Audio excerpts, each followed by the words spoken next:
गेल्या 3-4 महिन्यापासून मनोज जरांगे हे मराठ्यांना समाजाला आरक्षण मागण्यासाठी लढत होते. आज जागी त्या मुख्यमंत्री शासनाने आदेश देण्यात आलेला आहे आणि त्यांनी त्या ठिकाणी गुलाल उधळून त्याची उजय सभा देखील घेण्यात आलेली आहे. या संदर्भात माझ्यासोबत पंकजा मुंडे बोलण्यासाठी ताई काय सांगायला आज मनोज जरांगेसाठी गुलाल उधळून सभा घेण्यात आलेली वाशिममध्ये? हे सर्वप्रथम गेले काही महिने झाले महाराष्ट्र एक अत्यंत तणावपूर्ण वातावरणात जात आहे. मला वाटतं की माझ्या पहिल्या काही स्टेटमेंटमध्ये मी हे सांगितलं होतं की एक अशा काही प्रवृत्ती ज्या ओबीसी आणि मराठा समाजामध्ये वितुष्ट आणून पाहत आहेत, तर त्या प्रवृत्तींना कुठेतरी आपल्याला आळा घातला पाहिजे. त्यामुळे ह्याच्यामध्ये संयमाची भूमिका पण एक मार्मिक भूमिका घेण्याचा प्रयत्न मी वेळोवेळी केला. सर्वप्रथम कालच मला विचारलं की जरांगे पाटील मुंबईत जाणार का, तर ह्याच्यावर मी म्हटलं सरकारने त्यांना न्याय द्यायचा आहे.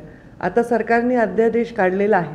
आता हा अध्यादेश सर्व संमतीनेच निघालेला असला पाहिजे आणि त्या अध्यादेशामध्ये काय आहे तर या अध्यादेशामध्ये मराठा समाजाच्या ज्या काही मागण्या जरांगे पाटलांनी मांडल्या होत्या त्यामधल्या एका मागणीवर महत्त्वाचा प्रकाश टाकला जाईल, ते म्हणजे कुणबीचे सर्टिफिकेट मराठा समाजाला द्यावे.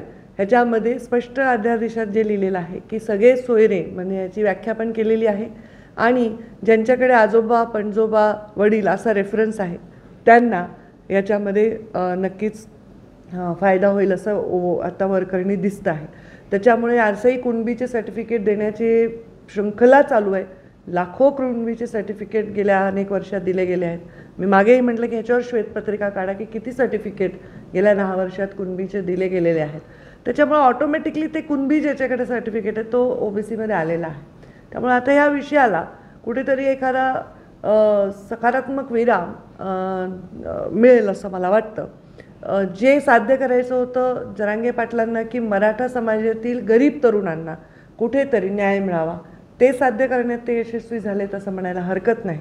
परंतु या अध्यादेशाला 16 फेब्रुवारीपर्यंत आक्षेप नोंदवण्याची संधी दिलेली आहे आणि त्यामुळे या आक्षेपांमध्ये आता काय आक्षेप येतात आणि त्यामध्ये कायद्यामध्ये हे कसं बसेल हे महत्त्वाचं आहे. माझी वेळोवेळी हीच भूमिका राहिलेली आहे की मराठा समाजाला कायद्यात बसणारं आरक्षण मिळायला पाहिजे आणि आजही माझी तीच भूमिका आहे.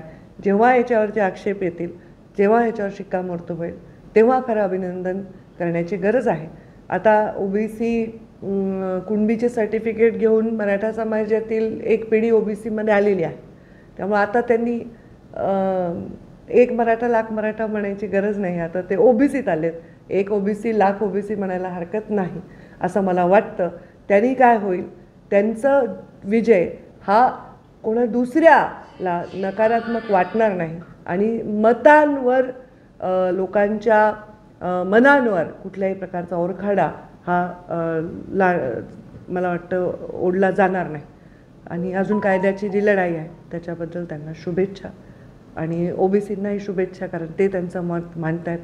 ह्याच्यातनं योग्य निर्णय भविष्यात बाहेर येईल असं वाटतं. मुख्यमंत्र्यांनी अनेक वेळा सांगितलं की मुख्यमंत्री असतील उपमुख्यमंत्री नाही की ओबीसीला आम्ही धक्का लावणार नाही, देणार नाही आहे, पण आज आपण शकता त्यांनी सरसकट त्यांना ते मत देण्याचं आवाहन केलेलं आहे. हे पण ओबीसीला धक्का न लावता द्या अशी मागणी आम्ही केली, परंतु अनेक वर्षात जे कुणबीचे सर्टिफिकेट घेतले गेलेले आहेत, ज्यांनी चॉईसनी घेतले नाही. काय पूर्वीच्या काळामध्ये विदर्भामध्ये मराठा समाजाने कुणबीचे सर्टिफिकेट घेतले, पश्चिम महाराष्ट्रातल्या बऱ्याचशा भागात कुणबीचे सर्टिफिकेट घेतले, मराठवाड्यामध्ये कुणबीचे सर्टिफिकेट घेतले नाही. ते त्यांनी निवड तेव्हा ती केली होती, तेव्हाच घेतले असते काही वर्षांपूर्वी, तर ते ऑलरेडी आत्ता कुणबीमध्ये असते, पण त्यांनी कुणबीचे सर्टिफिकेट घेतले नाही. आता ही लढाई आहे की पुढच्या पिढीला हवे आहेत, त्यामुळे ते ऑलरेडी कुणबीमध्ये आल्यामुळे ते ओबीसीत आलेले आहेत. तर ओबीसीमध्ये जेवढी संख्या आहे त्याच्यामध्ये नक्की आता थोडीशी दाटीवाटी तर होणारच आहे. त्यामुळे ऑलरेडी ओबीसीनी जागा ओबीसीमध्ये त्यांना दिलीच आहे. त्यामुळं ओबीसीला आता धक्का थोडा लागला आहे, पण हा धक्काला आता कसं सकारात्मकतेकडे न्यायचं आहे हे आता सरकार बघेल. मला असं वाटतं की दोन समाजातलं वितुष्ट हे संपावं. आता हा निर्णय झाल्यावर, हा निर्णय टिकल्यानंतर आता किमान जातीवाचक भांडणं होऊ नये अशी अपेक्षा आहे. देवेंद्र फडणवीस सांगतात की ओबीसीवर अन्याय केला जाणार नाही आहे. त्यांच्या सांगण्याने माझ्या सांगण्याने काय होणार आहे? ह्याच्यामध्ये जर हे सगळे सर्टिफिकेट एवढे अनेक वर्षे कुणबी सर्टिफिकेट आलेले आहेत, तो ऑलरेडी OBCच्या राजकीय आरक्षणावर हा कुठेतरी नक्कीच प्रश्न निर्माण झाला आहे. कारण OBCच्या जागांवरनं आता कुणबीचं सर्टिफिकेट घेतलेला ज्यांनी मराठा समाज आहे, ज्यांनी अनेक वर्ष सर्टिफिकेट घेतलं नव्हतं, ते राजकीय प्रश्न निर्माण होणार आहे. कारण मुंडे साहेबांचं आमचं सगळ्यांचं हेच मत होतं, आरक्षण मराठा समाजाला द्या, पण राजकीय आरक्षणाची मराठा समाजाला गरज नाही. कारण मराठा समाजामध्ये राजकीय भरपूर एस्टॅब्लिश लीडर्स आहेत, लोक आहेत. पण आता कुणबीचं सर्टिफिकेट घेतल्यावर ते राजकीय आरक्षणाचे भाग होणार ही अपरिहार्यता आहे. तर अपरिहार्यता स्वीकारली पाहिजे. मराठा समाजाला ज्यांच्या मागणीवरनं कुणबीची सर्टिफिकेट देण्यात आली, त्यामुळे OBCच्या राजकीय परिस्थितीत आणि आरक्षणात नक्कीच बदल झालेला आहे, नाही असं म्हणता येणार नाही. आणि हे कुठेतरी आता ह्याला एक सकारात्मक विराम लागला पाहिजे. कुणबीचं सर्टिफिकेट घेऊन आता असं काही विजय झाला आहे असं करून समाजामध्ये कुठेतरी असंतोष वाटेल असं वातावरण न होऊ द्यावं, ही जबाबदारी मराठा आंदोलकांची आणि सरकारची देखील आहे.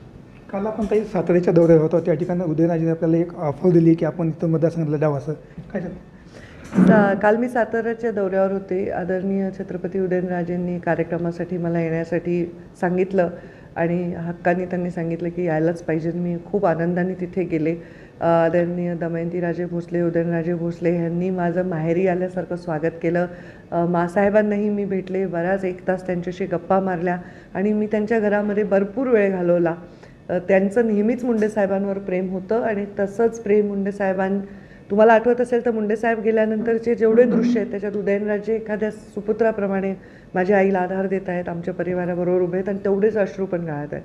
तर हे प्रेम आहे. मला तर वाटतं आत्ताच्या ह्या सामाजिक वितुष्टाच्या काळामध्ये हे जे उदाहरण आहे हे खूप चांगलं उदाहरण आहे. त्या काळात मुंडे साहेबांनी घालून दिलं आणि आत्ताच्या काळामध्ये उदयनराजे घालून देत आहेत. ते एक चांगलं कधी अशा कडू वातावरणात एक चांगला सुदिंग मेसेजसुद्धा बरा असतो. त्यांनी काल तुम्हाला नेमकं म्हणलं की ताई तुम्ही इकडून टाका, मी स्वतः प्रचार करतो म्हणून. फार मोठा विषय ते बोलले. मी प्रभावित झाले, ओव्हरवेल्म्ड आहे. हे माझं भाग्य आहे की ते असं म्हणाले. मी एवढंच यावेळेला म्हणू शकेन. कॅमेरा पर्सन विकास वाघमारे, संभाजी म्हणजे TV9 मराठी, परळी, बीड.